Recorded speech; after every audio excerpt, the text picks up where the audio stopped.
കേരള നിയമസഭയിലെ കണ്ട നിയമസഭാ സാമാജികന്മാരുടെ കൂട്ടത്തിൽ വിഷയങ്ങൾ പഠിച്ചവതരിപ്പിച്ച് എതിരാളികളെ അവരുടെ എല്ലാ ആയുധങ്ങളെയും താഴെ വെപ്പിക്കത്തക്കവണ്ണമുള്ള ഏറ്റവും ശക്തമായിട്ടുള്ള അവതരണ ശൈലിയും ആഴത്തിലുള്ള പഠനവും നടത്തുന്ന നിയമസഭാ സാമാജികന്മാർ നമുക്ക് ഏറെ ഉണ്ടെന്ന് എനിക്ക് തോന്നുന്നില്ല.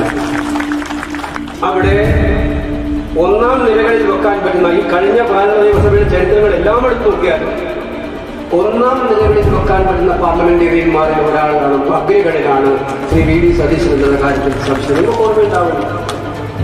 ശ്രീ തോമസ് ഐസക് ധനമന്ത്രിയായിരുന്ന കാലഘട്ടത്തിൽ കേരള നിയമസഭയിൽ ധനമന്ത്രിയും വി ഡി സതീശനും തമ്മിലുള്ള ഒരു വെല്ലുവിളി ഏറ്റെടുക്കലും അതിനവസരം എനിക്ക് പറയുന്നതിൽ വിഷമമുണ്ട്. ധനമന്ത്രി ക്ഷണിച്ചു പോയതൊന്നും ഞാൻ പറയാൻ ഉദ്ദേശിക്കുന്നില്ല.